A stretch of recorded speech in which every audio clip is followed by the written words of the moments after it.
ચાલો બાળ મિત્રો, આજે તમારે વાર્તા સાંભળવી છે ને?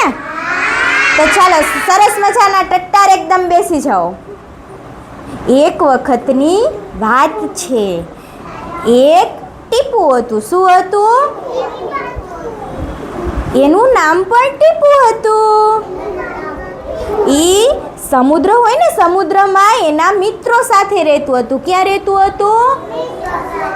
પછી એક દિવસ સૂરજ દાદા છે ને, એ ખૂબ ગુસ્સે થયા અને ખૂબ ચમક્યા.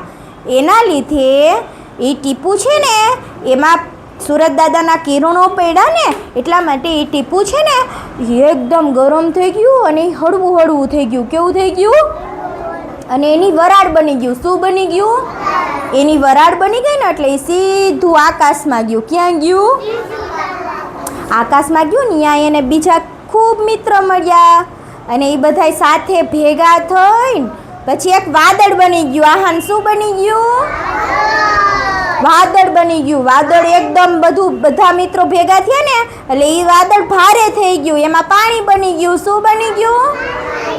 પછી પવન દાદા છે ને, પવન દાદા એ વાદળાને ધીમે ધીમે ધોકો મારીને ગામ તરફ જવા કહ્યું. ક્યાં કીધું? ગામ તરફ ધકેલ્યો.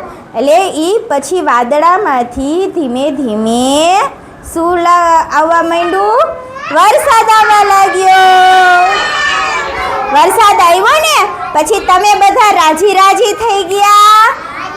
પછી ઝાડ પાન લીલા લીલા થઈ ગયા અને ખેડૂત કાકા તો ખૂબ ખુશ થઈ ગયા. કેવા થઈ ગયા? આવી રીતે વરસાદ આવે છે. પહેલાં સૂરજ પાણીને ગરમ કરે છે, એમાંથી વરાળ બને છે. વરાળ ક્યાં જાય છે? ઉપર. એમાં બંધાય છે અને એમાંથી શું આવે છે? વરસાદ. મજા આવી ને તમને વાર્તા સાંભળવાની?